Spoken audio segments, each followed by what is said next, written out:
día de hoy vamos a tener dos invitados. Primero tendremos la participación del director del IPSA, el doctor Javier Campillo, y luego tendremos la presentación de la doctora Annabel Pinker sobre comunidades energéticas y transición justa. La presentación de la doctora Pinker va a estar dividida en dos partes.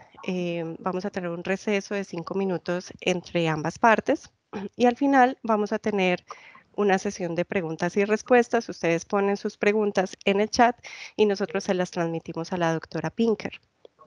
Entonces, para comenzar y para saber un poco más sobre ustedes, quisiéramos hacerles un par de preguntas. Quisiéramos saber desde dónde se conectan.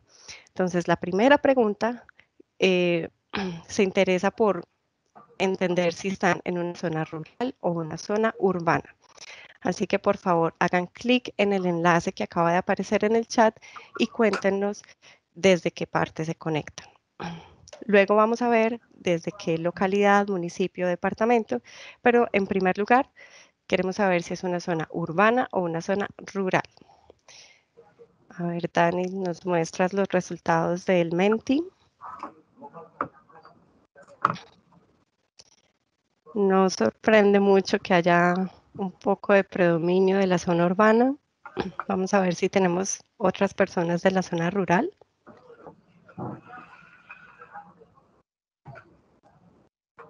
Bueno, hay una al menos. Muy bien. Sí, ciertamente era de esperarse que tuviéramos más predominio de la zona urbana. Esto nos ayuda a reflexionar sobre cómo llegar mejor a esas zonas rurales, que también es importante que participen del intercambio de conocimientos. Ahora vamos a pedirles que nos den otra información. Vamos a tener una segunda pregunta y esta es en qué municipio y departamento se encuentran. Puede ser que escriban el municipio y entre paréntesis el departamento al cual pertenece ese municipio. Vamos a ver si tenemos a personas de todas las regiones. Bueno, región andina y Caribe por ahora.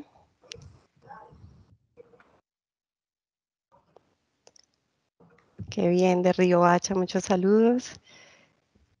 Tenemos desde Estados Unidos también.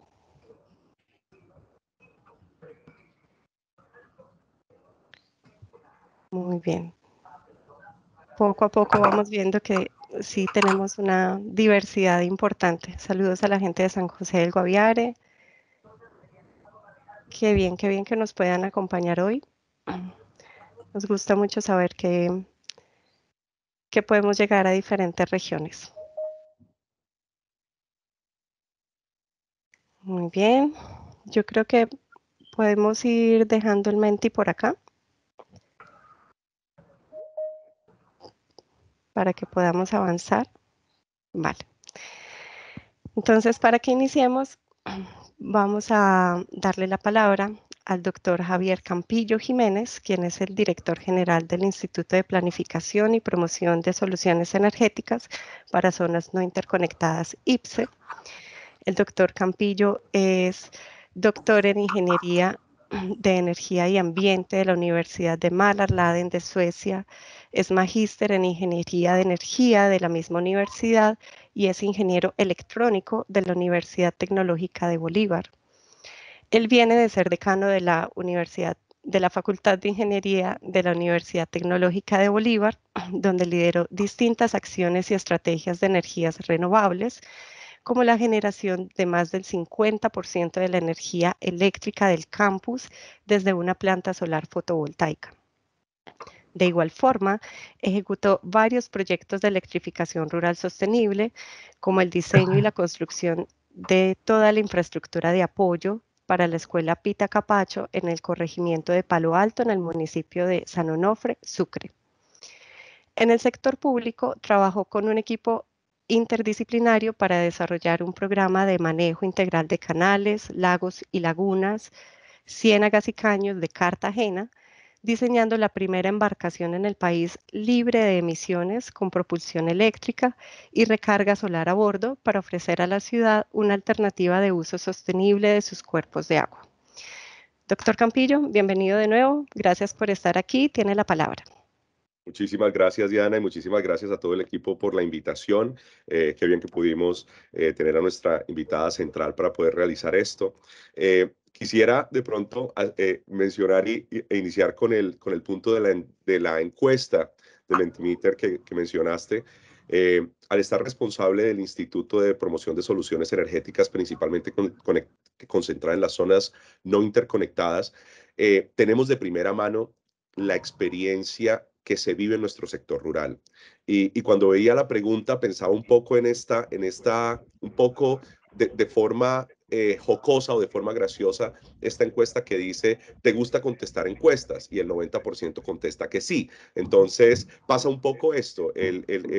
Desafortunadamente muchas de las personas que precisamente no contestan rurales porque no tienen acceso a la conectividad y es uno de los grandes retos que tenemos en el país. Si bien estamos hablando de transición energética y venimos hablando de transición energética en los últimos años. En Colombia estamos, y en este nuevo gobierno, el gobierno de cambio, estamos hablando de una transición energética justa. Y en esta transición energética justa, el enfoque es concentrarnos en lo social, en el desarrollo territorial de nuestro país. Nosotros desde el IPSE operamos en el 53% del territorio nacional que no tiene acceso al sistema interconectado de suministro de energía eléctrica. Es decir, si bien este concentra el 4% de la población colombiana, es más de la mitad del territorio que no tiene acceso a energía eléctrica. Y cuando hablamos de energía eléctrica, no solamente podemos hablar del componente técnico de energización, sino todo lo que se desprende del acceso a la energía. Y por eso podemos hablar de temas como pobreza energética. Sin acceso a energía no tenemos acceso a comunicación.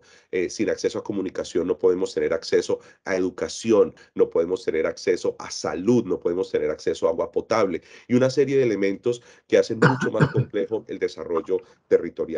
Es por ello que desde el IPSE hemos concentrado una estrategia de fortalecimiento hacia comunidades energéticas rurales, en donde iniciamos y de pronto hemos invertido un poco la ecuación tradicional que se ha vivido en todo el mundo, que es primero energizar y después esperar un desarrollo. Hemos invertido la ecuación y ahora estamos iniciando desde entender las capacidades, las vocaciones productivas comunitarias, las capacidades territoriales, las capacidades energéticas territoriales para poder diseñar proyectos de la mano con la comunidad que realmente respondan a sus propias necesidades. Y es que es muy interesante y es algo que hemos identificado en los diálogos regionales vinculantes que ha realizado este gobierno, y es que los territorios se conocen y los territorios conocen sus deficiencias, conocen sus capacidades, pero además, y muy importante, también conocen las soluciones a sus problemas. Entonces, en este ejercicio de escuchar y trabajar con la comunidad, y es mucho de la experiencia que nos va a traer la doctora Anabel, que tiene una hoja de vida increíble, es eso, es entender desde la comunidad cómo nosotros, a partir de ese conocimiento y a partir de esas necesidades, podemos trabajar de forma conjunta una solución de desarrollo territorial. A nosotros desde el IPSE nos gusta hablar que la energización no es el fin. El fin es el desarrollo territorial, el medio es la energización. Entonces, hoy estaremos hablando un poco de esto y quisiera con eso dar paso a nuestra invitada especial, la doctora Anabel Pinker. Es una antropóloga social con más de 10 años de experiencia en investigación etnográfica basada en trabajo de campo en Ecuador, Perú y el Reino Unido. Tanto en América Latina como en Escocia, su investigación ha explorado las interrelaciones entre los cambios sociales, políticos y tecnológicos, particularmente en entornos comunitarios. Durante sus estudios doctorales realizados en la Universidad de Cambridge en el año 2010, exploró prácticas cooperativas y de formación de gobierno en los Andes ecuatorianos. Durante sus estudios postdoctorales realizados en la Universidad de Manchester y el Instituto de Estudios Latinoamericanos de la Universidad de Londres, analizó cómo el poder del Estado en Perú se ha reconfigurado a través de las prácticas creativas emergentes políticas enfocadas en la descentralización. La doctora Pinker está particularmente interesada en las relaciones entre las prácticas existentes del uso de la tierra y las figuras de gobernanza en procesos y debates de transición. Su reciente trabajo en la isla de Lewis se concentró en analizar las ambigüedades en las leyes de explotación en grupos locales para el desarrollo de proyectos eólicos a gran escala en la isla. Adicionalmente, explora cómo las ecologías humanas y no humanas son experimentadas y transformadas en tiempos de transición.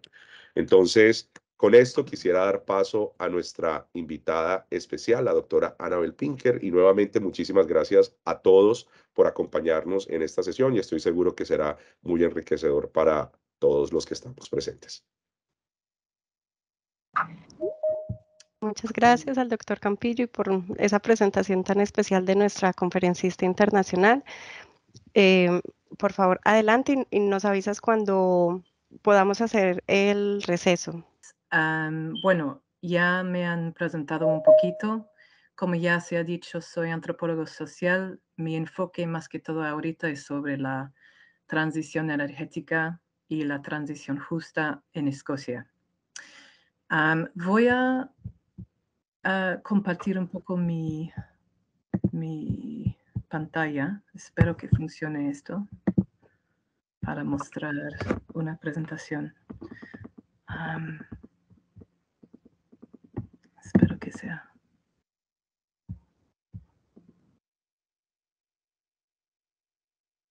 Ya. Ok. ¿Está claro? ¿Se puede ver? Se ve bien. Ya. Está, no sé si está en... que no estoy muy familiar con Teams. ¿Se lo ve en grande? Está... Desapareció. Aparecía la primera diapositiva y ya no se ve. Interesante. Disculpa, yo sí lo estoy viendo, pero no en pantalla Yo como también aparte. estoy viendo. ¿Ahora se puede ver? Sí, estoy viendo. Ya. Ya, ok. Para mí es muy chiquitito. Espero que... bueno, vamos a ver si... Y se puede ver en grande, ¿no? ¿O no? ¿Sí? Okay. Yo veo bien, sí. Súper. Ok, mira, entonces esta presentación que voy a dar es a base de un informe que preparé para el gobierno escocés hace 2 años y está titulado La transición justa, una perspectiva comparativa.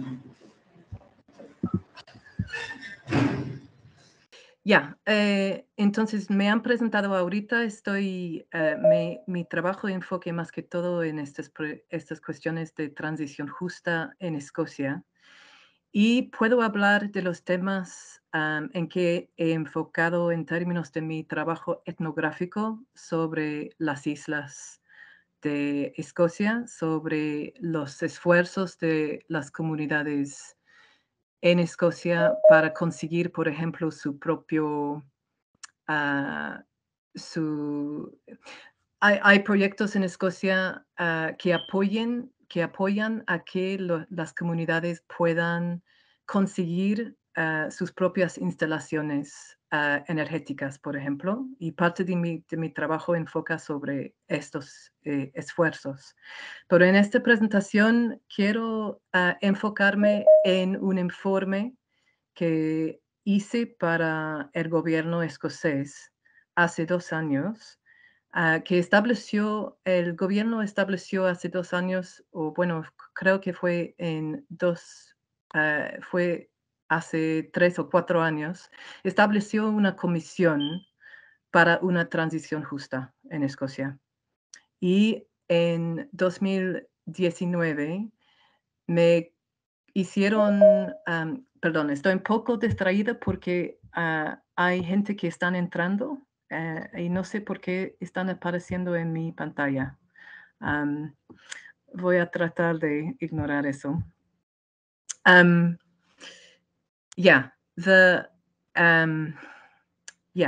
Me contrataron para hacer un informe sobre una comparación, digamos, entre distintas formas de transición justas que están pasando en distintas partes del mundo. Para empezar, la Comisión para una Transición Justa en Escocia básicamente fue establecido para apoyar a la implementación de los principios de una transición justa. Y la Comisión la intención fue que la comisión ofrezca asesoría independiente a los ministros del gobierno sobre cómo maximizar los beneficios sociales y económicos de la descarbonización de Escocia y cómo gestionar los riesgos y retos. Y publicó su informe final en marzo de 2021. La segunda comisión para la transición justa se convenió a los inicios de 2022, este año, con el objetivo de examinar y ofrecer consejos sobre los planes sectoriales y regionales para una transición justa en Escocia. Esa idea de establecer una comisión es de lo que entiendo bastante nueva en el mundo. Hay comisiones que han existido, por ejemplo, en Canadá y en Alemania. Estas comisiones más que todo se han enfocado en cuestiones de carbón y cómo hacer una transición desde una economía basada en carbón hasta energía renovable y otras formas de reestructuración económica. En Escocia, esta comisión tenía una base más amplia que estas comisiones anteriores en otras partes del mundo. Y en ese sentido es bastante nuevo, creo yo. Bueno, el informe que quisieron que yo haga tenía dos objetivos más o menos. Y voy a basar esta presentación más que todo sobre estos objetivos que querían que yo explorara en el informe.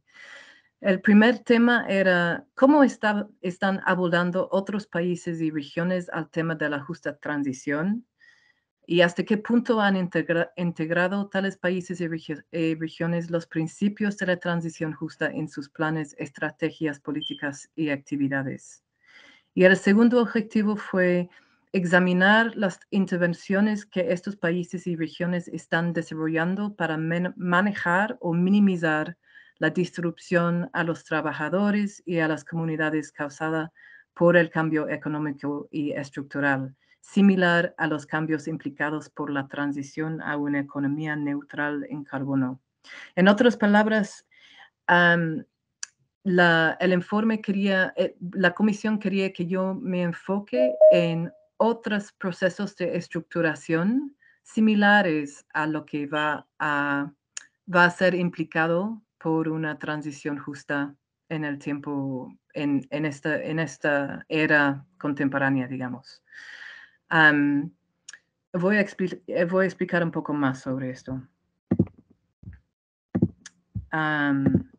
Entonces, los estudios de caso que yo elegí estudiar era Alemania, Canadá, los Estados Unidos, Perú y Noruega. La razón que me enfoqué en estos estudios de caso era porque estos países ya tenían, 3 de estos países, Alemania, Canadá y los Estados Unidos, ya tenían procesos bastante desarrollados al nivel regional, más que todo, en cuanto a la transición, I'm not sure how you say this exactly, la transición desde carbón, o para alejarse de la industria de carbón. Alemania en especial y también Canadá, los dos países tienen comisiones al nivel nacional también para tratar de ese tema. En los Estados Unidos también, en ciertas regiones que son bastante dependientes de la minería, también hay procesos allí que se han enfocado en una transición desde carbón hasta formas de industria, digamos, más limpias. Elegí también enfocarme sobre Noruega, porque es un país que obviamente tiene una base bastante fuerte en el petróleo y también en Perú, donde no hay necesariamente discursos sobre una transición justa en sí, pero sí hay esfuerzos al nivel de locales y regionales, de tratar de temas de justicia ambiental en cuanto a las comunidades y pueblos indígenas, por ejemplo, que dependen de los bosques.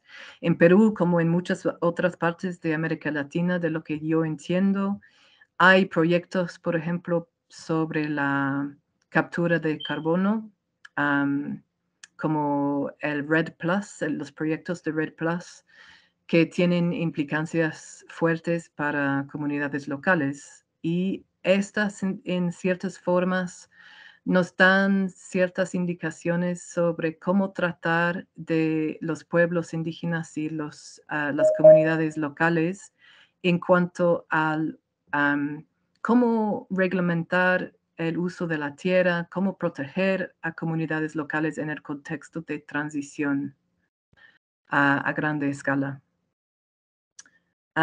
Espero que esto sea más o menos claro.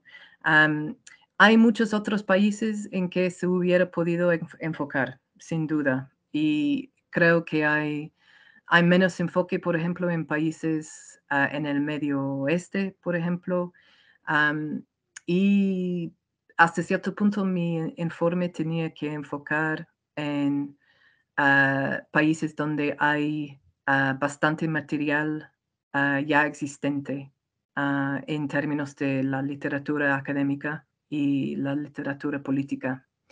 Y esto es gran parte, esto es una parte muy grande de que tenía que enfocarme en estos países y solo en estos países.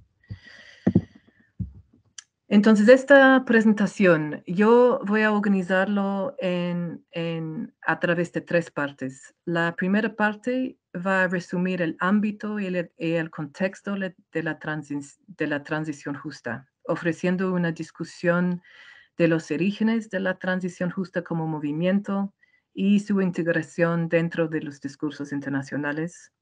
También voy a resumir algunas de las muy distintas visiones para una transición justa que circulan en los ámbitos políticos actualmente.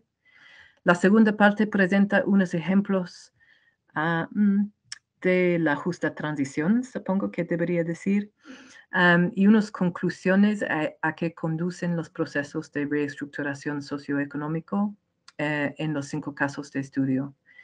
Y en la tercera parte, que será después del receso, voy a ofrecer unas recomendaciones para una transición justa a base de las experiencias observadas en los estudios de caso. Me preocupa un poco que va a ser un poco largo. Voy a ver cómo va y voy a cortarlo si es necesario. Bueno, entonces la primera parte, el alcance y el contexto de la transición justa. Entonces, seguramente ustedes son tal vez están muy familiares con estas ideas, pero voy a decirlo por si acaso. El concepto de la transición justa emergió del movimiento obrero en los Estados Unidos en la última parte del siglo XX. Más o menos eso es lo que está establecido en los discursos sobre transición justa. Recientemente se ha circulado más ampliamente en los discursos políticos nacionales e internacionales. Y en general el término se usa para ir en sentido contrario a la idea de que valorar la seguridad en el trabajo y cuidar al medio ambiente son objetivos mutuamente exclusivos.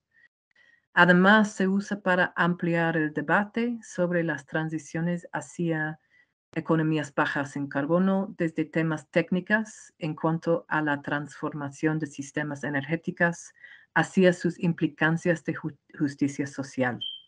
Entonces, el enfoque cambia un poco desde el tema técnico hasta un enfoque sobre la justicia social. Las definiciones de la transición justa. Se tiende a definir la transición justa en 2 sentidos distintos. La primera definición y la definición más estricta se enfoca sobre la necesidad de ofrecer el apoyo del Estado a los trabajadores y a las comunidades que perderán su sustento por un alejamiento intencional de la industria de hidrocarburos. Pero también hay definiciones más amplias que conciben de la justicia en términos más generales, no solo con respecto a los trabajadores. Y se enfatiza la necesidad de no seguir sacrificando el bienestar de los grupos vulnerables por el bien de los demás, como ha sido hasta cierto punto normalizado en la economía de combustibles fósiles. Y en esta visión se entiende la justicia y la equidad a formar una parte integral de una transición hacia un mundo de bajo carbono. Esta definición más amplia y más radical busca una reestructuración que se dirige a las raíces de la desigualdad. Y en inglés digo aquí que el informe que hice recurre a ejemplos y literaturas que son endeudados a las dos definiciones. Yo aquí tal vez es importante decir también que obviamente por la mayor parte en los países al nivel nacional, yo diría que se han seguido más que todo a la definición más estricta. Entonces, esta cuestión de enfocarse más que todo en las comunidades en que va a haber pérdidas de trabajo en cuanto por la pérdida de la industria de carbón y de petróleo.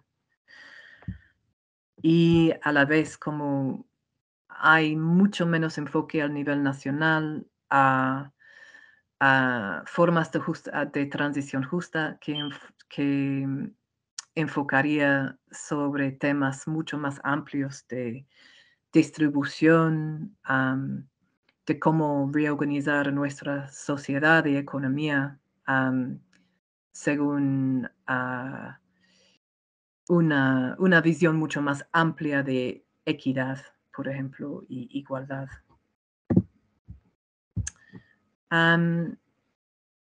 Diría aquí, voy a mencionar aquí 3 principios de la justicia, de la transición justa,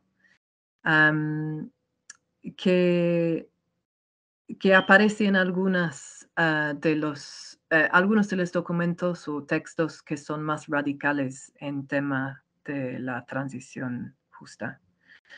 Y estos principios sí fueron hasta cierto punto abrazados por la Comisión de la Transición Justa en Escocia. Entonces, pienso que es útil mencionarles aquí. 1, las estrategias de transición energética deben ser de largo plazo y deben alinear con los objetivos climáticos acordados y los compromisos de mejorar la igualdad social. 2, la planificación de la transición debe ser participativa, aplicando tanto a la justicia de distribución como la justicia procesal, y tomando cuenta de los que serán más afectados por los procesos de transición por todo el sistema socioeconómico. Los procesos de planificación, eso es 3, de la transición deben ser tomados como una oportunidad de aliviar las injusticias sistémicas que existen bajo el paradigma social, político y económico actual que depende de los combustibles fósiles. Como digo yo, estos principios que salen más que todo de las literaturas un poco más radical en cuanto a la transición justa, son principios que la Comisión Justa en Escocia han reconocido, pero no sé hasta qué punto van a implementar procesos de transición justa tomándoles en cuenta. Entonces, en una forma muy amplia, una tipografía posible que se puede presentar de la transición justa se divide entre 4. Se podría describir que la mayoría, tal vez la mayoría, de las visiones para una transición justa en el mundo que vemos ahorita, se dividen entre dos tipos. El uno es lo que se llamaría el statu quo y el otro es el directivo. Y el statu quo, el método statu quo, es una forma de ver la transición justa en términos que busca crear a procesos de transición sin modificar el sistema actual socioeconómico. Y lo que se llama el método directivo a la transición justa es un método que busca cambiar a ciertas reglas y disposiciones dentro del sistema actual. Pero básicamente el sistema actual económica como es ahora, se busca simplemente hacer algunas modificaciones o no cambiar mucho. Las visiones de transición justa que son más radicales incluye lo que se llamaría lo estructural y los transformativos, el transformativo. El estructural recomienda que usan mecanismos de justicia procesal y de distribución para modificar a ciertos aspectos del sistema.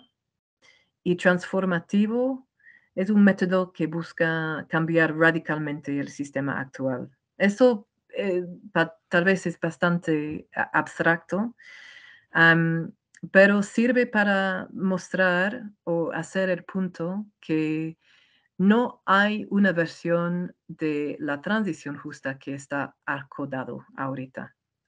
Yo diría que no hay un consenso, tal vez es mejor dicho así, sobre la forma en que una transición justa debería manifestar. Hay, por ejemplo, en Escocia y en otros países en Europa, el enfoque más que todo es sobre cómo crear empleos para personas que están empleados ahorita dentro de la industria petrolera, cómo promover un sistema, cómo promover industrias que se basan en formas de crear energía que son más limpias, como energía renovable.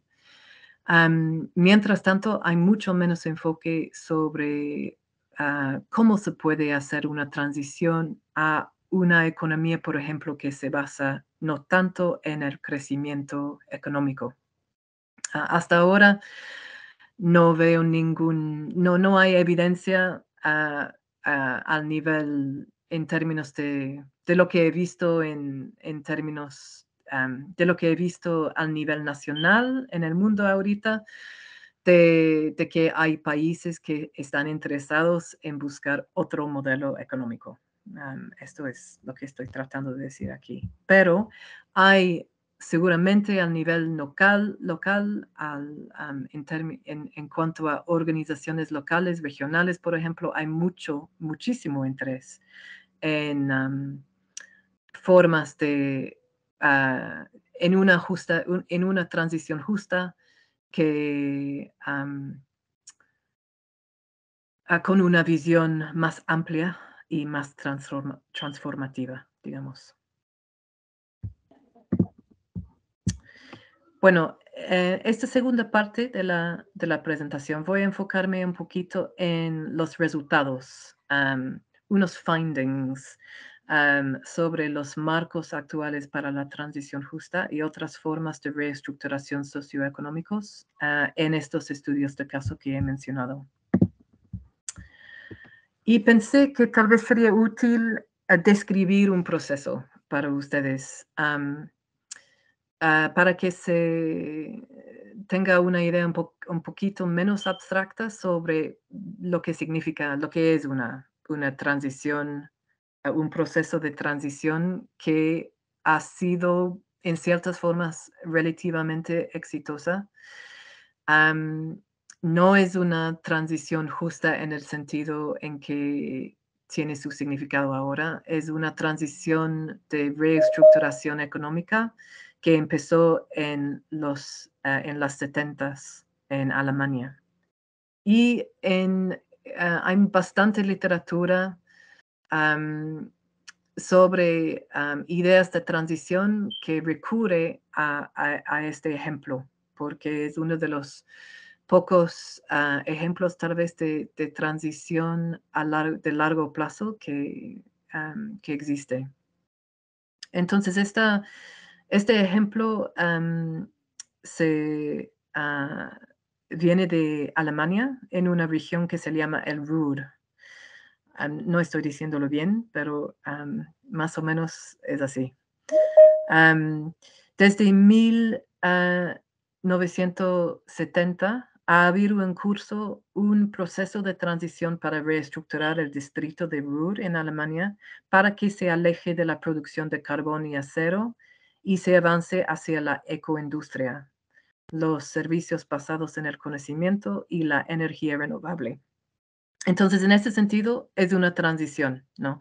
Pero lo que estoy diciendo es que no ha sido una transición que ha usado el término de la transición justa explícitamente hasta muy recientemente. Obviamente porque la transición justa es un término relativamente reciente. Salió más o menos en los años 70, pero ha empezado a circular internacionalmente y en distintos tratos y acuerdos internacionales y en la formulación de nuevas políticas a los niveles nacionales solamente en estos 10 o 15 años.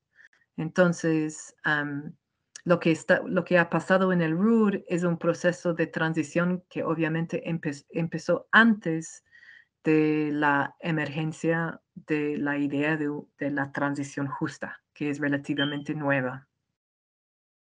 Pero sí se trata de una transición desde los combustibles fósiles, en este caso carbón. En los medios del siglo XX, 1 millón de personas fueron empleadas en la industria, en esta industria de carbón y también acero, o sea, más o menos 70% de la fuerza laboral del Ruhr. Y en los años 60, el Ruhr empezó a deteriorar económicamente cuando los precios del carbón y del acero descendieron por debajo de los costos de producción y la demanda se desplazó de carbón a petróleo. Entonces, por esas razones fue necesario empezar a planificar una transición desde el carbón y acero y el acero. Y ha habido más o menos 3 fases de la transición en el Ruhr. El primero fue entre los 70s y las 80s, cuando hubo una reestructuración y transición con dependencia continua de las industrias de carbón y acero. Pero fue como un proceso de ecologizar, no sé si lo digo bien, las industrias sucias. So en inglés se diría greening, las industrias sucias a través del control de la contaminación y las políticas de conservación de la naturaleza, los cuales ayudaron a establecer una ecoindustria. Cerraron las minas de carbón por la competencia económica.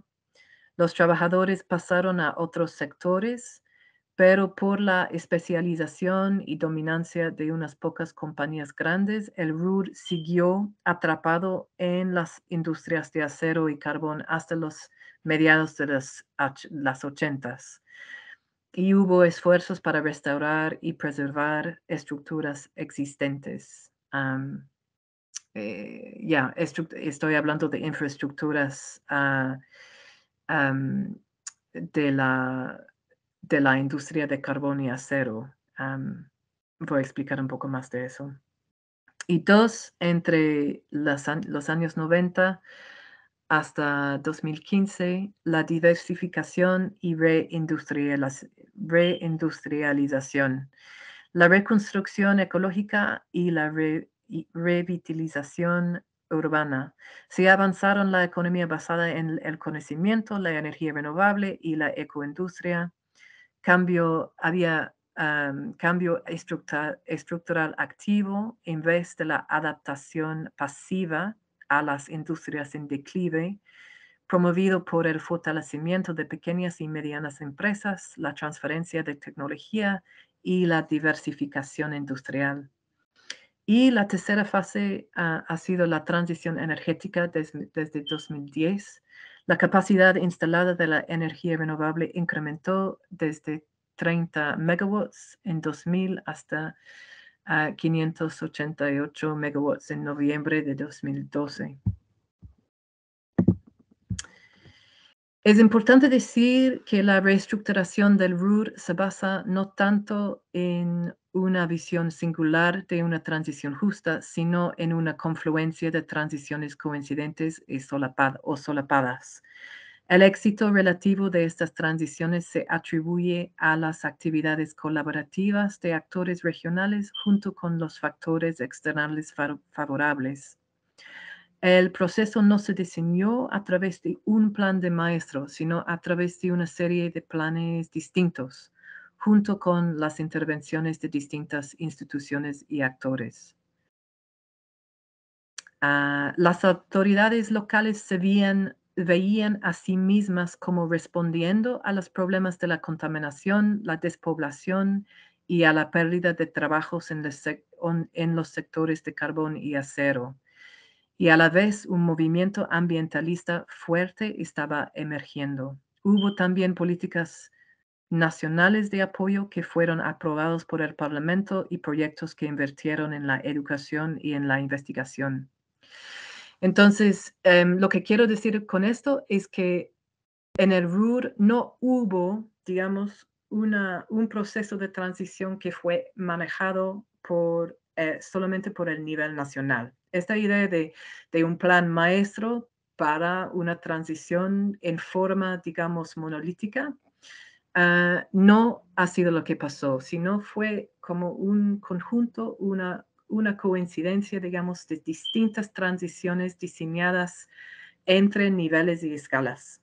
Y me parece que eso es un punto muy importante, que no se puede perder o dejar fuera los distintos niveles, locales, regionales, distritales, nacionales y también seguramente internacionales. Y ha sido un proceso obviamente ambivalente, en el sentido de que la parte del carbón sigue siendo más alta que la parte de la energía renovable hasta ahora, de lo que entiendo. Y las ciudades se están despoblando todavía. Pero la reestructuración del RUR confirma la importancia de una visión animadora y concreta compartido por la mayoría de los actores, en parte por el establecimiento de infraestructuras ambientales y la preservación del patrimonio industrial. Esta parte sobre no hacer desaparecer la historia, sino de renovar esa historia y promover una nueva visión, una nueva imaginación, digamos, para el futuro, que se basa todavía en lo que existió antes en el pasado. Eso me pareció una cosa interesante del RUR. La retención del labor y la prevención de despoblación hasta cierto punto, el establecimiento de plataformas para el pensamiento estratégico, la implementación de proyectos especiales de innovación para facilitar los procesos de transición y el establecimiento de instituciones de transición. Entonces fue bastante múltiple ese proceso. Eso es una de las cosas que sale de ese ejemplo.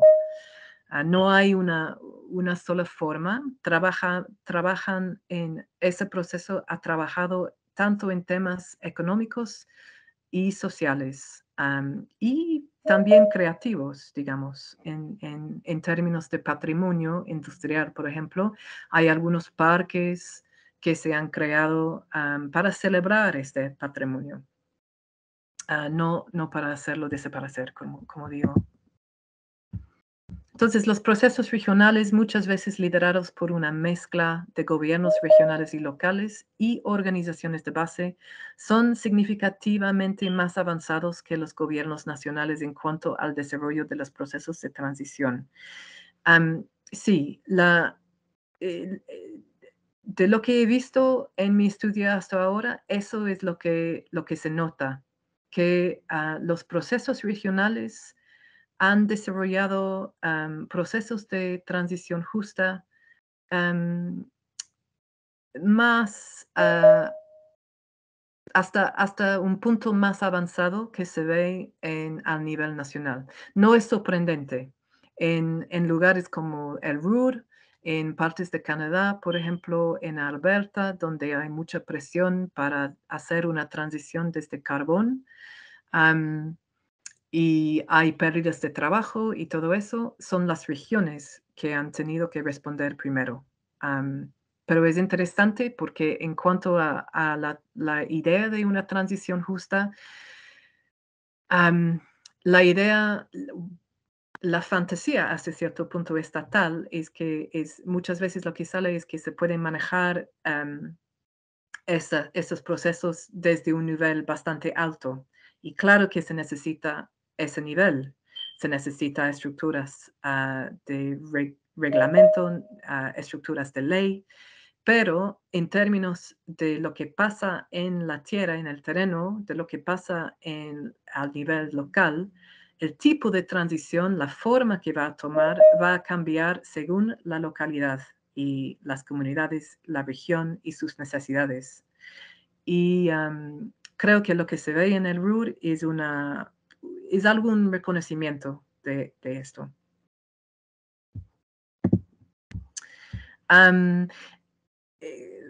El tiempo está yendo bastante rápido, pero quería mencionar el papel también de las organizaciones de base, que muchas veces en los ejemplos que exploré en mi estudio, eran, digamos, los iniciadores, los promovedores, los que estimulaban a las cuestiones, a las actividades que poco a poco están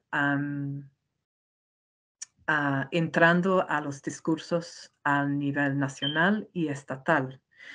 En Escocia, por ejemplo, son organizaciones como Friends of the Earth Scotland, que es una organización que tal vez se conoce allá, una organización ambientalista que hace campañas ambientalistas.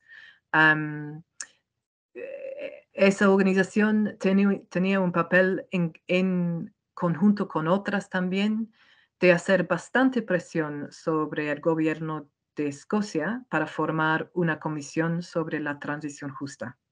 Y esto ha sido el paradigma en otras partes también, que se nota que las organizaciones de base, organizaciones ONGs, muchas veces son los que promueven el discurso de la transición justa hasta que sea adoptado más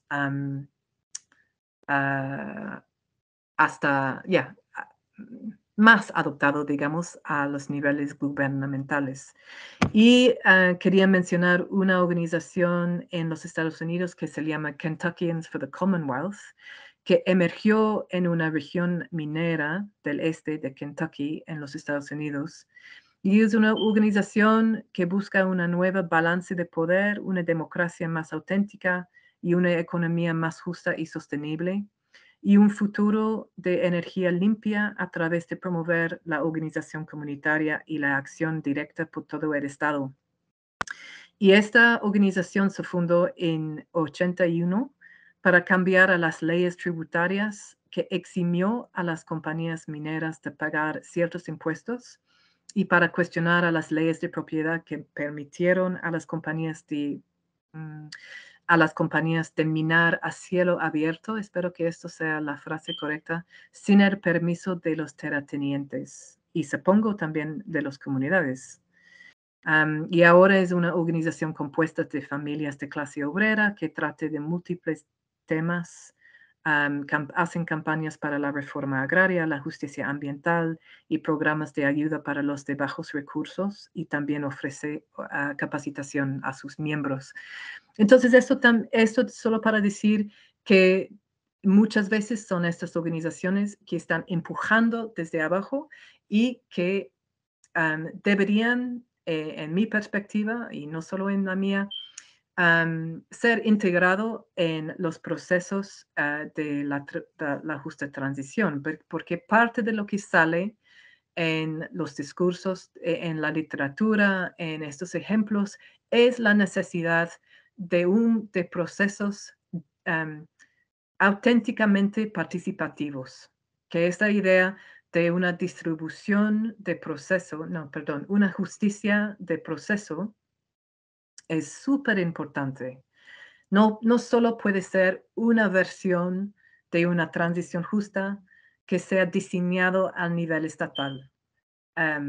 Parte de lo que implica una transición justa es una participación de todos los sectores y demográficos, de género, de distintas razas, para diseñar una transición justa que puede tener la escala y la igualdad, la equidad que promesa, ¿no?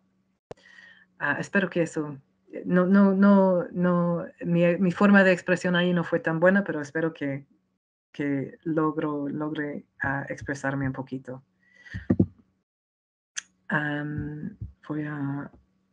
Estas son algunas acciones en inglés que hizo esta organización, pero voy a pasar al próximo.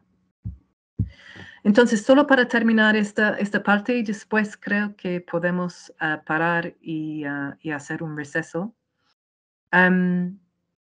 Eso en forma de resumen, digamos, de lo que salió para mí de estos estudios de caso. Los procesos de transición en Canadá, Alemania y hasta cierto punto en los Estados Unidos siguen un modelo similar, orientados hacia lo que se puede clasificar como una transición directiva. Esto hace referencia a lo que mencioné antes, una forma de transición justa que básicamente busca una transición que cabe dentro del sistema como ya está establecido, pero haciendo pequeños cambios. No hay tanto interés en cambio el sistema en sí. Seguramente eso no es una sorpresa, pero eso más o menos es el objetivo de esos procesos. Las políticas y medidas implementadas en estos países hasta ahora son diseñadas a mitigar los efectos de eliminar gradualmente a una industria delimitado carbón. Estas transiciones han sido bastante limitadas en su ámbito, enfocando más que todo sobre la recapacitación y la sustitución de empleos. No buscan una forma de transición más amplia. Hasta ahora hay poca evidencia de que los procesos de transición están tan desarrollados con respecto a la industria de combustibles fósiles. Debería decir, petróleo. Los marcos políticos en Noruega son dirigidos más que todo hacia la ecologización de su estrategia industrial. En otras palabras, las transiciones, las formas de transición justa hasta ahora que existen al nivel nacional han sido diseñados para responder a la pérdida de la industria de minería de carbón, más que todo. En ese sentido, es un sector muy limitado y tal vez no nos da tantas pistas para lo que se necesitaría una transición desde el petróleo. Y creo que Noruega es un buen ejemplo de esto, porque sus políticas, por ejemplo, se enfocan más que todo en, como digo aquí, la ecologización de su estrategia industrial. ¿Qué significa? Significa que no quiere sacrificar su industria de petróleo, lo cual la mayoría de que se exportan, la población depende más que todo de la energía renovable domésticamente, pero sacan bastante dinero de la exportación de su petróleo del Mar del Norte. Y no quieren sacrificar esto. Y lo que proponen básicamente es el uso de captura de carbón y ¿cómo se dice? Almacenamiento. Espero que sea la captura y almacenamiento de carbón. De carbono, perdón. Y en ese sentido, esta es la justificación para que la industria de petróleo siga. Y más o menos esto es el mismo modelo que se ve en otros países que son productores bastante grandes de petróleo. No sé cómo será en Colombia exactamente. Incluido el Reino Unido. También hay fuertes aspiraciones en cuanto a lo que se llama CCS, la captura y almacenamiento de carbono. Mientras tanto, el caso de Perú manifiesta a las complejidades que aparecen cuando se hacen las actividades de desarrollo local. En este caso, estoy refiriendo a través a los pagos por servicios ecosistémicos. Seguramente ustedes son muy familiares con estos proyectos que mencioné antes de Red Plus, que pagan a comunidades para que se conserve sus bosques, por ejemplo, para que puedan servir como carbon sinks, muchas veces para países en el norte. Entonces hay temas políticos ahí que se debe discutir. Pero además, estos proyectos, hay muchas diversas formas de proyectos que están pasando y no son bien regulados. Y el caso de Perú apunta a lo que pasa cuando no hay adecuada supervisión y reglamentación de parte del gobierno nacional o regional en cuanto a estos proyectos. Se ve también los efectos de no establecer anteriormente las estructuras y garantías necesarias para proteger a los derechos y a las tierras de las comunidades indígenas y locales. Entonces, lo que está pasando en Perú, como seguramente en otras partes de América Latina, y seguramente ustedes tal vez saben mucho más que mí de eso, que hay esta lucha que sigue de que estas comunidades y pueblos indígenas están buscando establecer formas de tenencia segura sobre sus terrenos ancestrales. Y esto está pasando a la vez de que estos proyectos de secuestración de carbono en bosques, por ejemplo, están siendo establecidos. Y en muchos casos hay un poco de caos. Las estructuras idealmente de tenencia, de seguridad de terreno, de derechos para los pueblos indígenas deberían estar ahí anteriormente. La planificación de la transición actual enfrenta a retos mucho más grandes en que se tiene que contemplar un alejamiento de una dependencia más arraigada sobre la industria de combustibles fósiles. Sobre la industria de combustibles fósiles en especial el petróleo. Lo que estoy diciendo es que hasta ahora estos ejemplos, los ejemplos de transición que existe hasta ahora, se basan en la transición desde carbón, que es un sector mucho más limitado. También tiene que atender a temas especialmente difíciles de resolver, como el uso de tierra y la agricultura, entre otros, en el contexto de una necesidad urgente de reducir las emisiones. Entonces, estamos hablando de que, en cierta forma, las transiciones que hemos visto hasta ahora no nos dan necesariamente las pistas que necesitamos para lo que es necesario ahora. Lo cual es una transición mucho más amplia que nos toca en todos los aspectos de nuestras vidas. Entonces, tal vez los ejemplos de transición que hemos visto nos dan ciertas ideas, pero lo que estamos enfrentando ahora es algo muchísimo más complejo y tenemos que hacerlo también muchísimo más rápido que lo que hemos visto hasta ahora, por ejemplo, en el RUR. Bueno, creo que voy a parar ahí para un receso y podemos regresar después para hablar de las conclusiones y recomendaciones.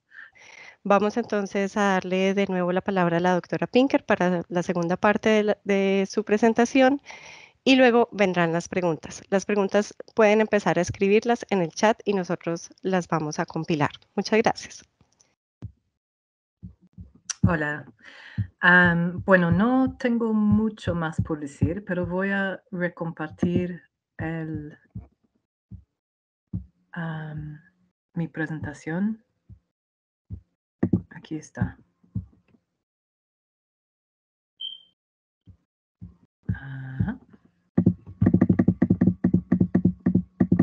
¿Se puede ver bien ustedes? Sí, se ve bien. Ok, súper. Bueno, esta parte es solo para... perdón, no veo bien. No sé cómo hacer esto un poquito más grande, pero vamos a ver. Sí, esta última parte es solo para darles unas conclusiones a base de los estudios de caso que he mencionado y lo que se puede aprender, tal vez, que nos sirva para formar algunas recomendaciones para cómo diseñar un proceso de transición justa. Que espero que sea aplicable hasta cierto punto, por lo menos en Colombia también, que obviamente tiene sus circunstancias, que tiene circunstancias bastante específicas, ¿no? Entonces, déjeme ver si puedo hacer esto más grande porque yo mismo no puedo leerlo. How do I do that? Ok. Perdón, ya hacer de separación.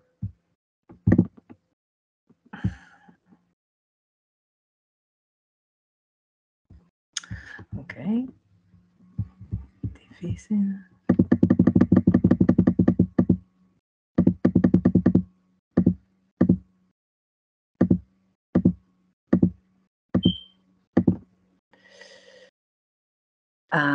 Ok. Ya, el problema es que yo mismo no puedo leer. ¿Qué puedo hacer? ¿Ustedes todavía ven? ¿Pueden ver lo que estoy viendo? Sí, estamos ¿Sí? viendo bien. ¿Sí? Ok, perfecto. Sí. Entonces, primero, yo he estructurado esa parte en 3 partes. Uno, la planificación y la inversión. Entonces, lo que salen de estos ejemplos de Alemania, de Canadá, de los Estados Unidos, de Perú y de Noruega, son los siguientes, algunos puntos que voy a compartir ahora. Primero, la importancia de desarrollar la planificación económica en una forma precoz, que se planifique las intervenciones con tiempo y temprano. Eso parece obvio, pero especialmente en la situación en que nos encontramos ahora, en que parece que muchos cambios tienen que pasar a la vez para que empecemos a bajar las emisiones. Esto tal vez va a ser más difícil que tal vez hubiera sido hace 10 años, obviamente. 2, diversificar a la actividad económica para abordar a una variedad de temas, más allá de la sustitución de los trabajos y la recapacitación, como por ejemplo las nuevas infraestructuras, el desarrollo de industrias verdes nuevos y iniciativas educacionales, entre otros. 3, considerar el papel de la descentralización de infraestructuras, tal como proyectos de energía renovables y la propiedad local, comunitario o público de tierras y de otros recursos para asegurar una transición justa y equitativa. Tal vez es útil aquí decir algo porque esta parte ha sido un enfoque bastante fuerte de mis investigaciones durante algunos años ahora. Y en Escocia y en Europa, después de la liberalización de la energía en los años 90, había mucho más espacio para las organizaciones comunitarias, las empresas comunitarias o pequeñas empresas y también empresas cooperativistas de establecer empresas de energía para producir energía, vender energía. Y en Escocia se nota que hay ahora comunidades que, por ejemplo, han podido instalar su propia turbina eólica o más que una. Hay algunas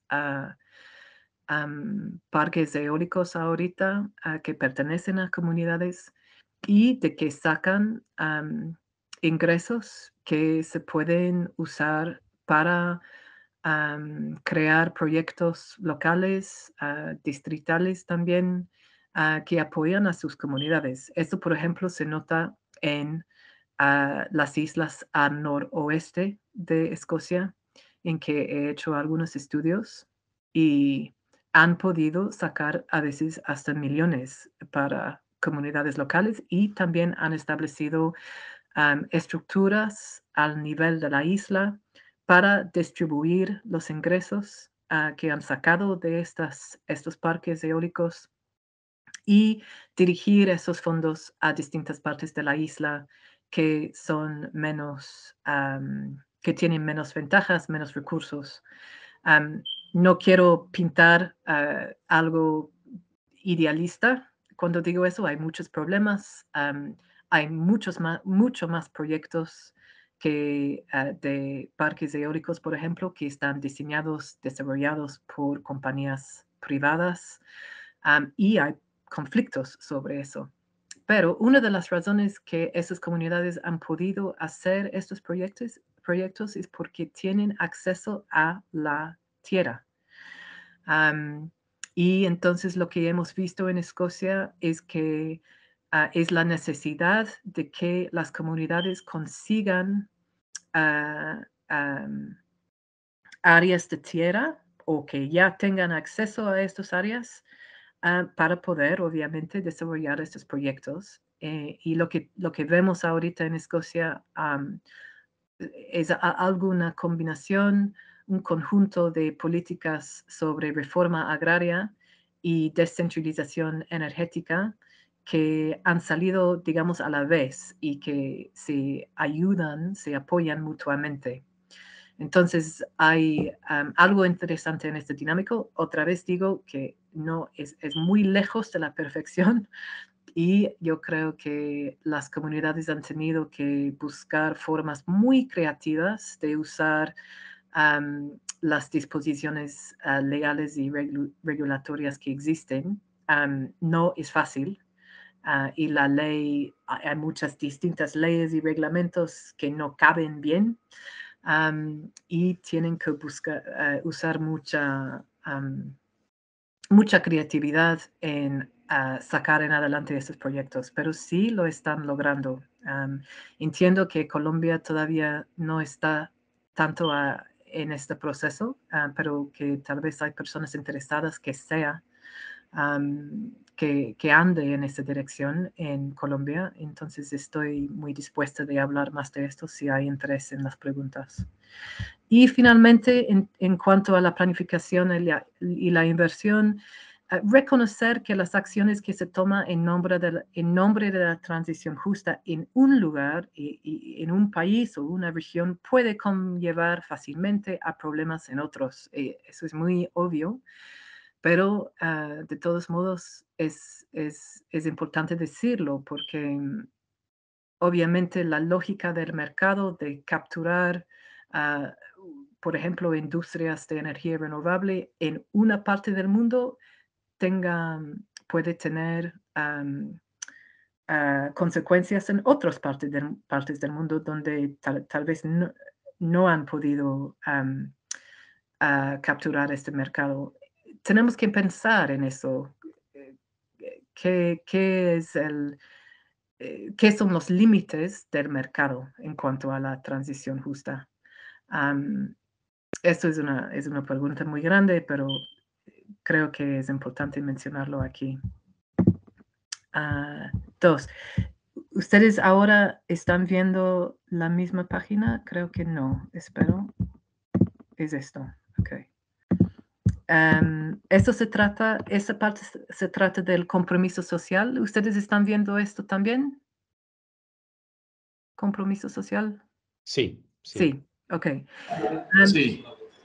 Ok, entonces en cuanto al compromiso social, unas recomendaciones son distribuir los beneficios y cargos de la transición por la población según sus necesidades y capacidades. Distintas partes de la población van a poder acceder a distintos recursos, obviamente, y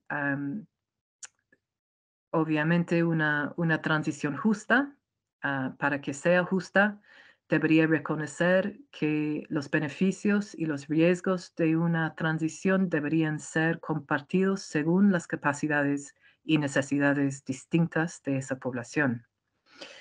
Entonces, para este propósito, sería importante desarrollar mecanismos para asegurar que haya la participación de múltiples interesados en los procesos de planificación de la transición y formas efectivas de justicia procesal y de distribución. 3, ampliar a los procesos de transición para que no se enfoquen estrechamente sobre los trabajadores de los combustibles fósiles, sino también a las poblaciones vulnerables por todo el sistema socioeconómico. 4, asegurar que los nuevos proyectos estimulen a la imaginación de la gente y ayudan a reorganizar a las aspiraciones según distintas posibilidades. Cómo trabajar, cómo cuidar a los demás y al medio ambiente, cómo educar, cómo construir las casas, cómo ampliar a la participación pública en la vida política de una manera distinta. Menciono eso porque me parece que es un hueco. En la mayoría de las políticas que he leído al nivel nacional y también hasta a niveles más locales, no se escucha mucho, no se lee mucho sobre cómo tenemos que reorientarnos como seres humanos, enfocarnos de una manera distinta en nuestras vidas para poder sacar una transición justa. Es obvio que tal vez tenemos que cuestionar nuestras prioridades en cuanto a movilización, en cuanto a los privilegios de un mundo que se basa en consumo y el individualismo, ¿en qué manera tenemos que pensar de una forma distinta?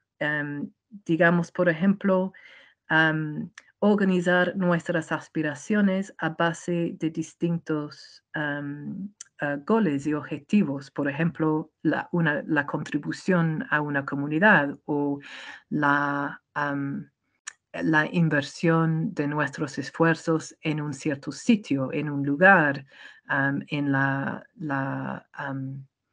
en el cuidado de una población local, y en el enriquecimiento cultural, pastoral, educacional de esa comunidad, en vez de estar buscando, digamos, nuestra satisfacción en las maneras más amplias que nos promete la economía que tenemos ahora, en que hay un énfasis sobre nuestra capacidad individual de hacer y consumir lo que queremos hacer y consumir, ¿no?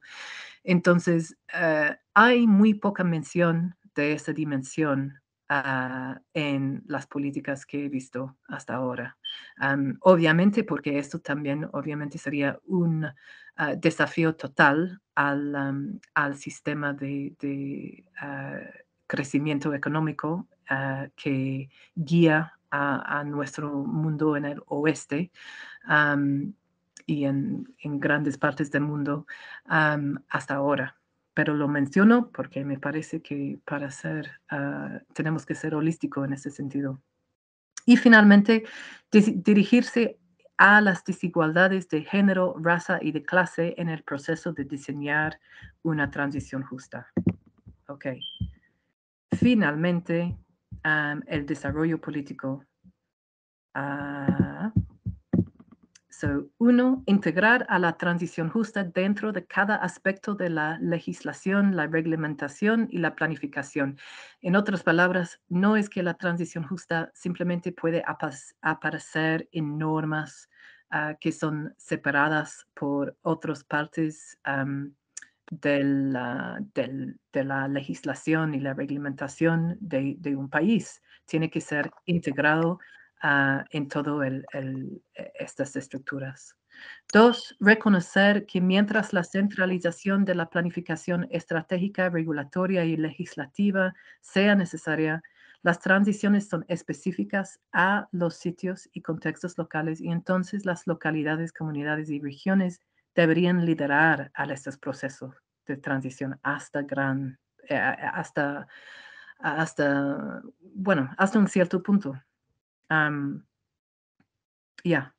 Y 3, establecer los sistemas de educación y experticia necesarias para los propósitos de una transición justa, pero también construirla a base de la experticia y infraestructuras que ya existen. Eso también me parece que es un tema interesante. Yo aquí, yo trabajo en un instituto de investigaciones en Aberdeen, en Escocia, lo cual es el enfoque para la industria petrolera y de gas en el Reino Unido. Y ahorita hay un proyecto que estoy estudiando en que una comunidad que tiene un espacio verde, un parque, y esto es el último, es el último espacio verde a que tiene acceso porque es una comunidad que es bastante pobre y no tiene muchos recursos. La propuesta es que este parque sea destruido para abrir espacio para una llamada zona de transición energética, que sería construido para el propósito de hacer industrias de captura y almacenamiento de carbono, por ejemplo, y otras cuestiones similares. Creo que hay temas aquí que toca en este punto que hago ahora. ¿Qué es lo que necesitamos al nivel del tejido social comunitario y a otros niveles para poder crear una transición justa.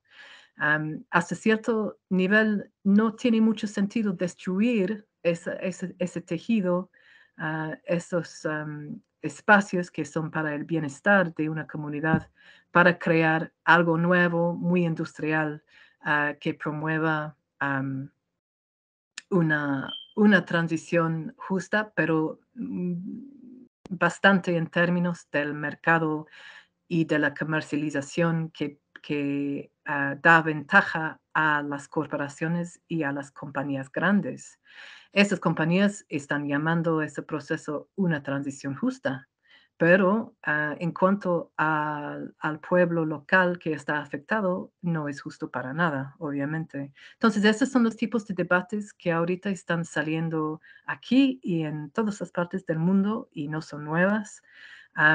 Pero tenemos que tener cuidado sobre lo que llamamos justicia en el contexto de transición, en que hasta ahora son tal vez, sería muy fácil que el sistema siga en la misma manera con las corporaciones, las compañías grandes tomando espacio para ser los que promuevan una transición y las organizaciones de base, las poblaciones locales, por ejemplo, no tenga voz. Eso creo es una cosa que no debe pasar si podemos evitarlo. Y voy a parar ahí. Seguramente hay algunas preguntas. Gracias. Muchas gracias por esta interesante presentación, de verdad muy, muy apreciada para el momento que vivimos en Colombia. Vamos a pasar entonces a las preguntas de nuestro público. Animamos al público que si tiene otras inquietudes, por favor las ponga en el chat. Voy a leer la primera pregunta, doctora Pinker. Dice, teniendo en cuenta que uno de los principios de la transición justa es que sea de largo plazo, ¿cuántos años cree usted que tomará en Colombia hacer la transición? El gobierno actual habla de 15 años. ¿Usted cree que es suficiente?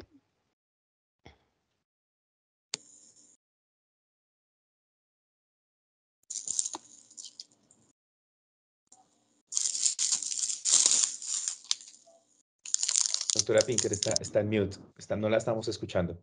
Perdón. Eso es una pregunta muy grande. No soy experta para nada en lo que la situación ahorita actual en Colombia, lo que la situación es en Colombia ahorita en términos de su mezcla energética. Me gustaría saber un poco más. Depende, ¿no? Depende. 15 años, yo creo que hay muchos que sí hagamos los esfuerzos necesarios, los sacrificios necesarios al nivel nacional en una manera, muchas veces se hace comparaciones por aquí entre los esfuerzos que se hicieron durante la Segunda Guerra Mundial en los Estados Unidos y también en Reino Unido para crear las armas necesarias para hacer que haya formas de agricultura que sigan mientras todos los hombres desaparecían para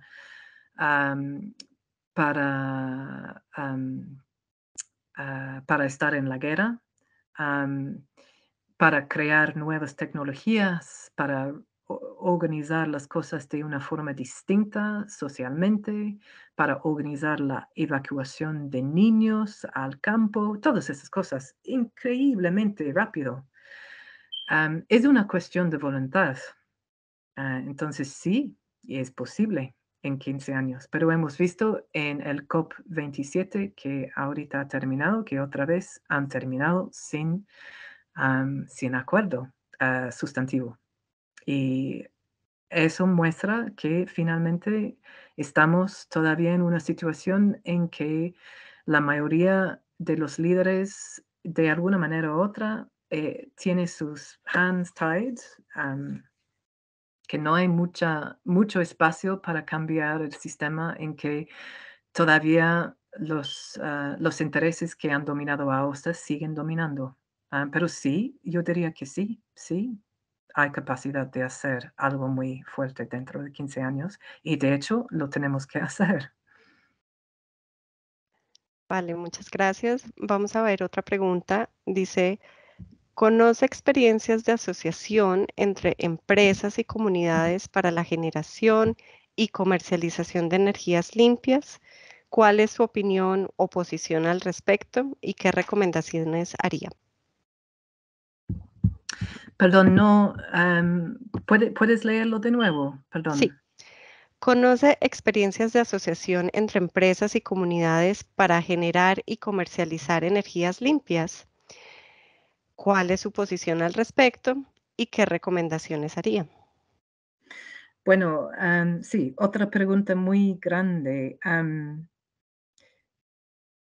Ya, Bueno, he tocado tal vez el tema, un poquito, en mi presentación al final. Es el enfoque de mi trabajo y mis investigaciones más que todo. Y solo puedo hablar, de, Escocia y hasta cierto punto de mis experiencias también en España. Am, Hemos visto en Escocia, por ejemplo, como he dicho, que la liberalización de la energía aquí ha creado una apertura para que entren, mm, nuevas empresas chiquitas y también, comunitarias a la generación y venta de energía. Y es interesante porque Am, eso ha tenido cierto éxito aquí, pero no tiene la amplitud, en mi opinión, y la opinión de muchos, que debe tener. Y eso es en parte porque los reglamentos y las leyes que existen a otros niveles del Estado en Escocia y Reino Unido, básicamente no apoyan a otras leyes que sí parecen apoyar a las comunidades. Por ejemplo, en Escocia tenemos lo que se llama el Community Empowerment Bill, que fue creado en 2015 y eso apoya a que las comunidades hagan precisamente esos tipos de proyectos, no de generación, de propiedad, de tierra, de ya. Pero sí, en Reino Unido, por ejemplo, tenemos una red eléctrica que fue creada en los años 40, 50, 60. Es muy centralizada y muy costoso cambiar y modificar. Entonces, si, por ejemplo, una comunidad quiere entrar y crear, y instalar su propia turbina, enfrenta a costos muy altos muchas veces, para hacer las conexiones entre la red, por ejemplo, y su turbina. Y ellos normalmente, si no consiguen fondos, de ONGs o estatales, tienen que conseguir esos fondos ellos mismos, muchas veces sin estos recursos, simplemente no lo tienen. Am, entonces, los reglamentos, que existen, en cuanto a los sistemas energéticos en, Reino Unido no apoyan a otras políticas, por ejemplo, que obviamente están tratando de fomentar el, el empoderamiento de las comunidades en ese sentido. Y eso es muy normal, ¿no? Que todas las normas simplemente no caben juntos. Eso es un ejemplo. Otro ejemplo, como mencioné antes, es que para poder crear, proyectos, para energía renovable, por ejemplo, las comunidades necesitan tierra, necesitan terreno.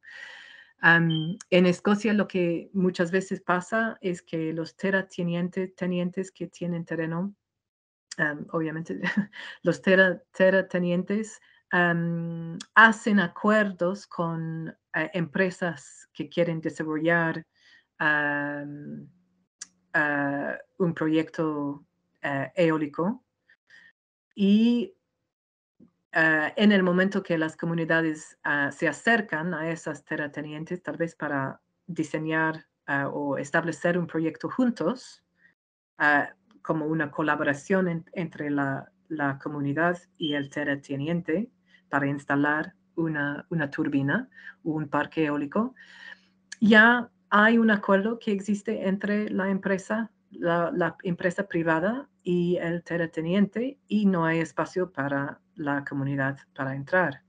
Eso es muy común, especialmente en lugares donde hay mucha presión de terreno territorial. Entonces, eso es uno de los ejemplos cuando se necesita que haya reglamentos, leyes que apoyan a que comunidades puedan acceder a estos terrenos prioritariamente, por ejemplo, para que puedan tomar el paso de construir estas instalaciones, ¿no? Entonces, otra vez se necesita como un conjunto de reglamentos que funcionan juntos, y esto ahora en Escocia es lo que falta, y se necesita bastante planificación para que estas cosas funcionen juntos, especialmente en países que son lo normal es que hay una mezcla de intereses privadas que tienen sus propias prácticas. Los estados muchas veces no tienen tanto control sobre cómo funcionan estas empresas, y en Inglaterra, por ejemplo, mucha infraestructura ahora ya no pertenece al Estado, los propietarios son empresas privadas. Entonces, el Estado simplemente no tiene no tiene el derecho que antes tenía, antes de esta venta de infraestructuras que pasó en los años 80 y 90 aquí, de cambiar estos sistemas. Entonces, ha perdido bastante autoridad en ese sentido. Y ahora depende de tiene que regular a estos intereses privados a distancia, que funciona solamente hasta un punto. Bueno, entonces es una pregunta muy grande.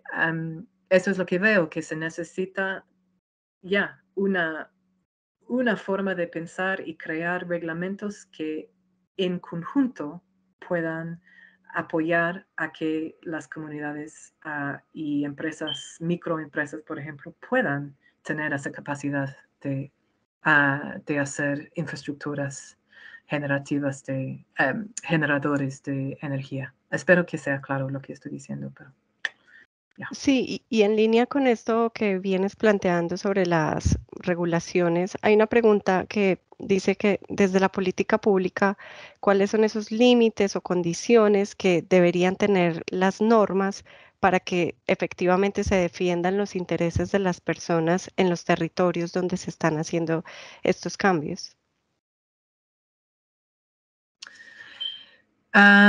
como qué límites deberían tener.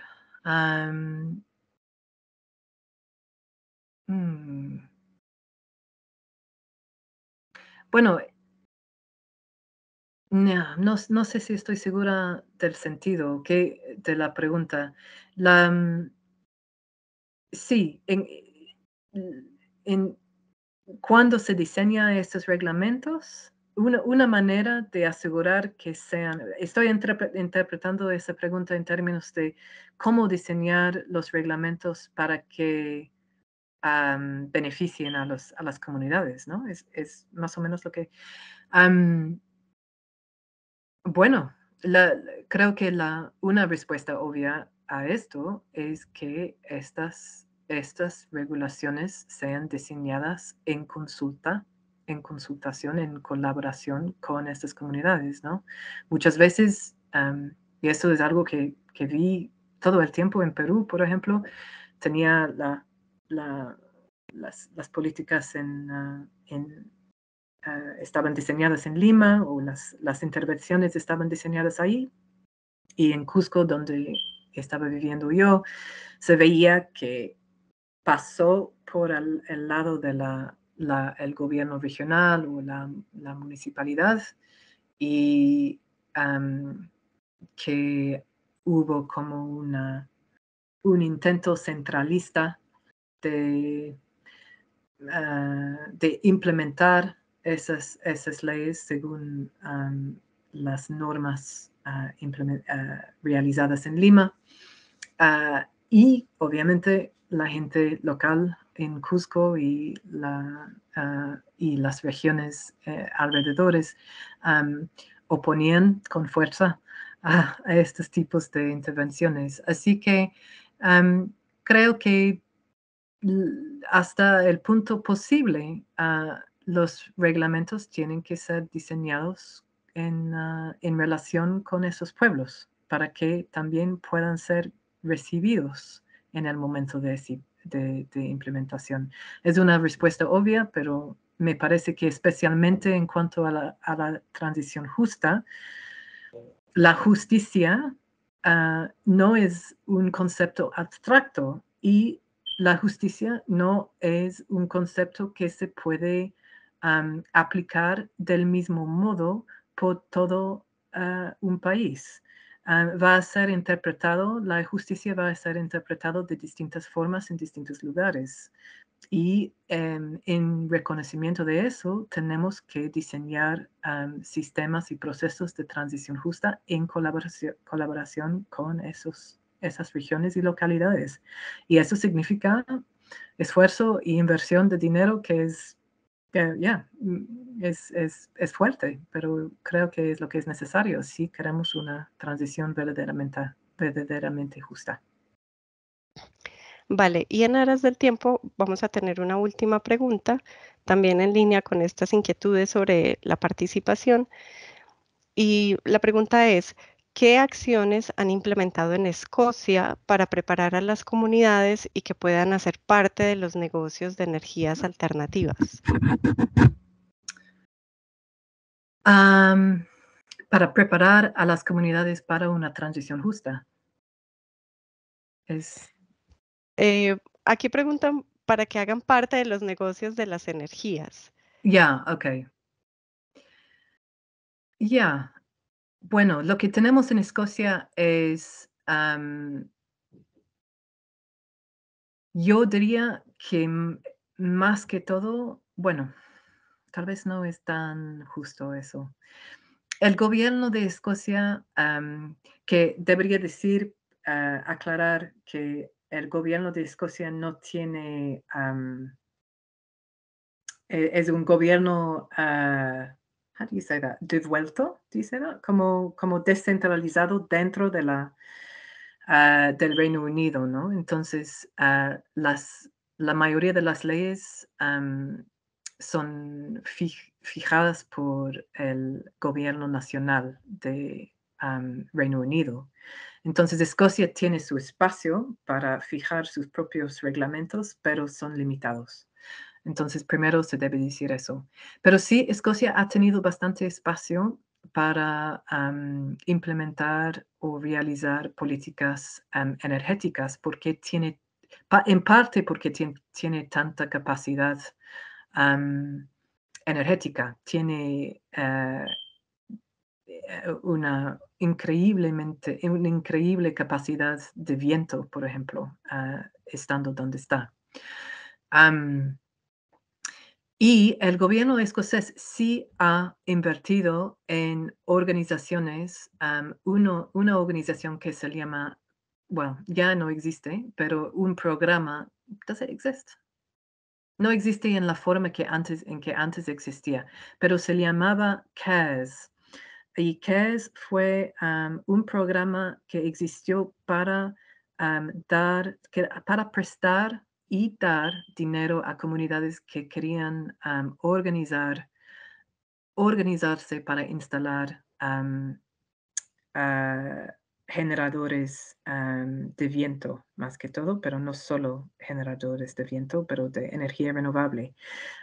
También recibían apoyo técnico para diseñar estos tipos de proyectos. Esto sigue hasta cierto punto ahora. También había una política que se llama el FIT, which is the feed-in tariff, que fue absolutamente necesario para poder incentivar a generadores pequeños en Reino Unido y también en Escocia, en el sentido de que recibían una cierta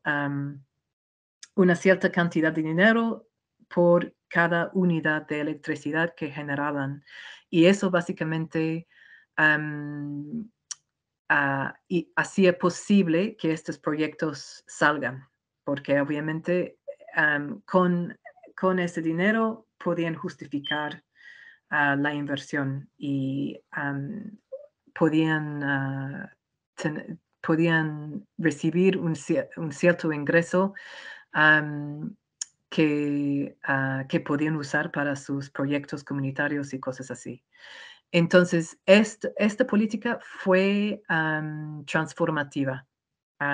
Y eso, el feed-in tariff creo que se empezó en más o menos por 2010, tal vez más antes, y siguió hasta recientemente. Y eso hacía que muchas empresas comunitarias podían entrar. Entonces, inversión para que las comunidades reciban una buena cantidad de dinero para la energía que producen.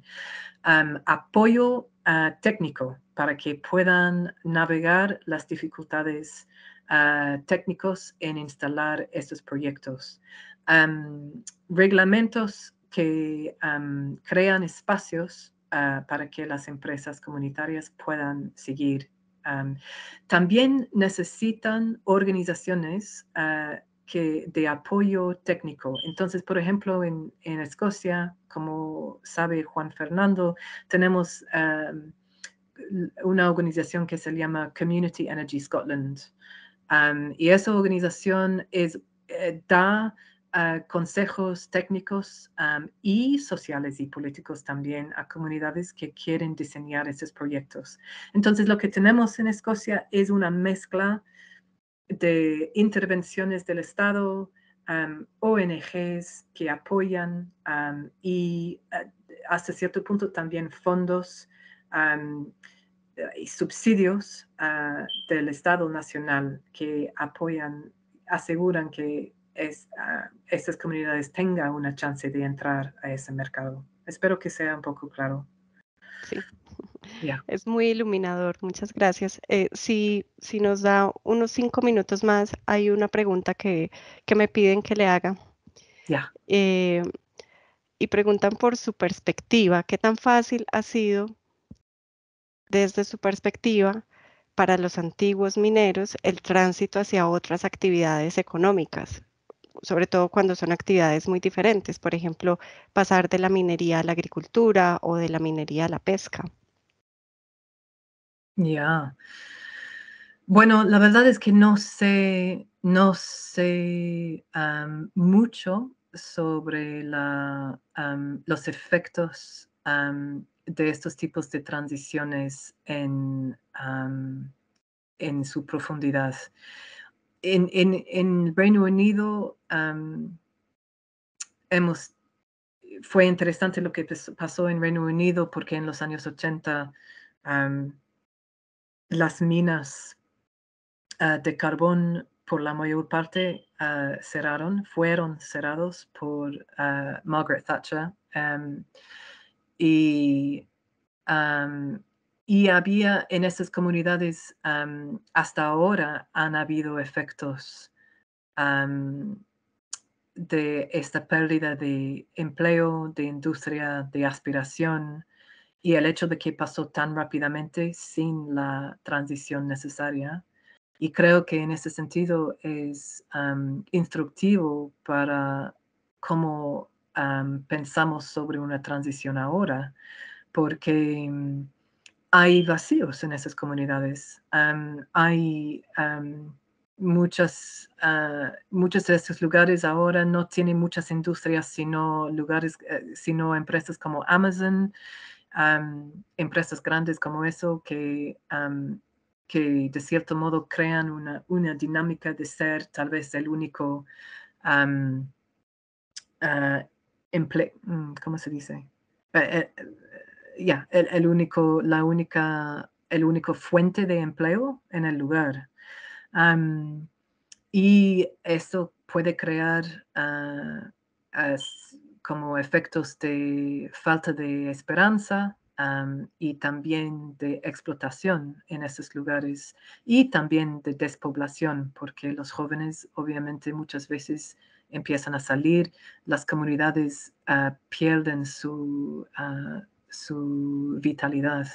Entonces creo que por lo menos de lo que sé de lo que ha pasado aquí en Reino Unido, sé que los efectos de lo que pasó hace 40 años siguen ahora y siguen formando y dando forma, digamos, a las dinámicas sociales y políticas que existen ahí y también que obviamente conllevan a efectos políticos en el sentido de que cambia sin aspiraciones, sin este espacio para tener, I don't know, por ejemplo, trabajos que tienen, que tienen, how do you say, significado, que tienen, en que la gente sienten valorados y sienten que pueden aspirar a recibir formación, a contribuir a la sociedad.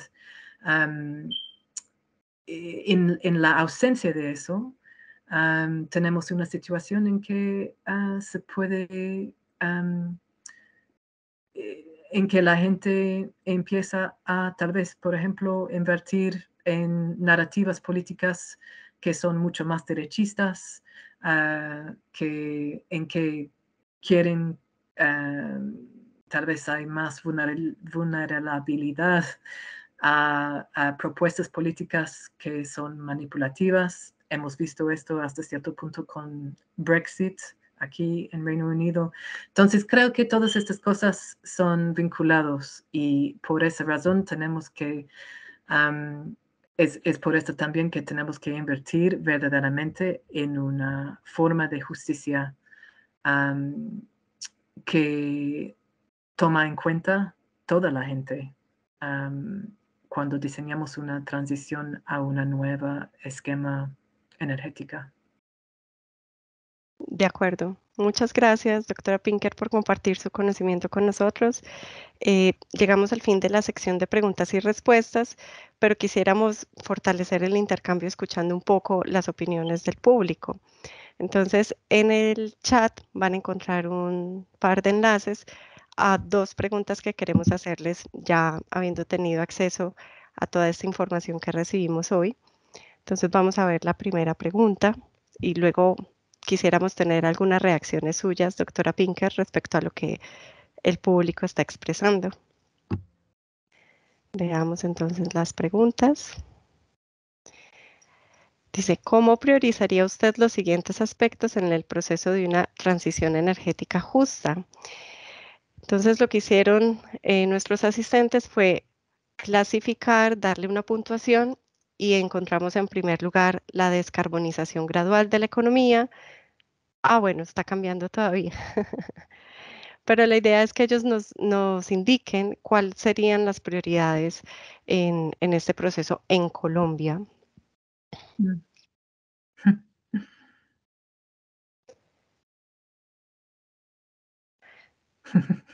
Parece que ha tenido efecto lo que hemos estado hablando. Ya, Qué bien. interesante. Yeah.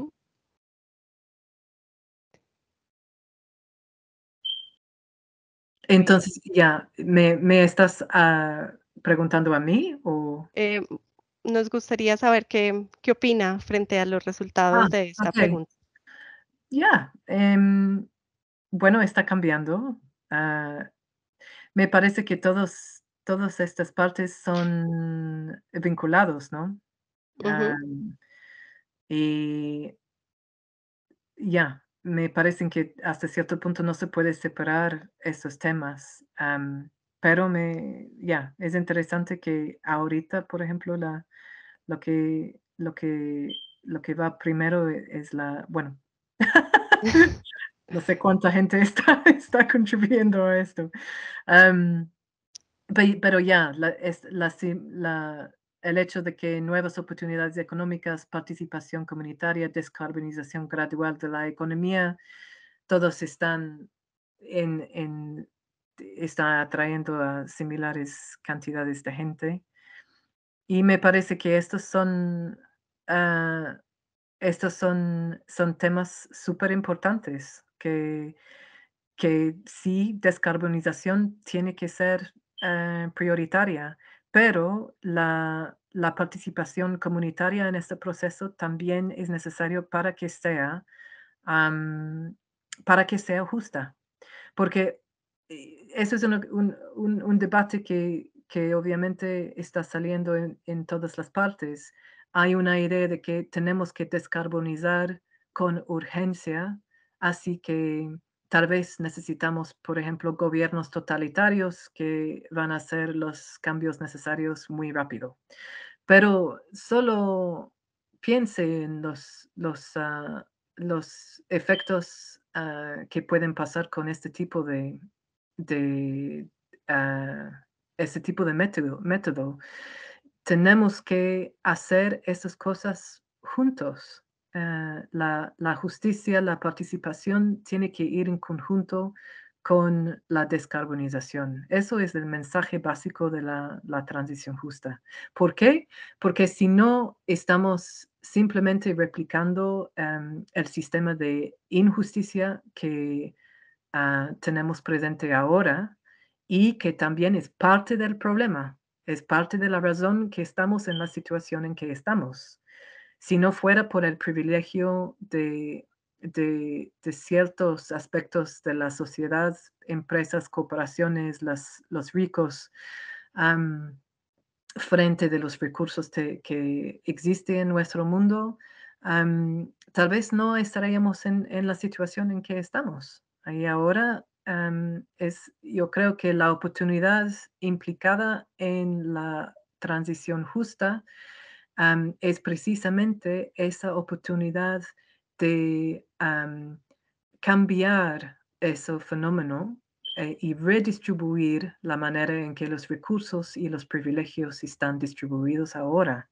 Y así tal vez no replicar tanto los efectos destructivos que esa distribución ha tenido hasta ahora. Si esto, sí me hago, no sé si es claro, pero eso es lo que pienso. Estas cosas tienen que ir juntos. Y me parece que esto está reflejado ahí. Bueno, qué ejercicio tan interesante y de verdad muchísimas gracias por compartir los resultados de tanta experiencia y las investigaciones que ha realizado. Tenemos también otro ejemplo para mirar en Escocia, lo que ha ocurrido. En la medida de lo posible, si pudiera compartir la presentación, estaría muy bien. Claro. Y vemos cómo hacérsela llegar a nuestros asistentes al evento. Y pues ya para terminar, de nuevo, reiterar el agradecimiento por su participación a todos los asistentes. Esperamos que nos encontremos en una nueva sesión de intercambio de conocimientos y pues es la presencia de tanto de los conferencistas como del público la que da sentido a estos esfuerzos de intercambio. Muchas gracias y hasta pronto. Bueno, muchas gracias por recibirme. Fue un placer. Gracias. Ya. Chao. Chao. Chao.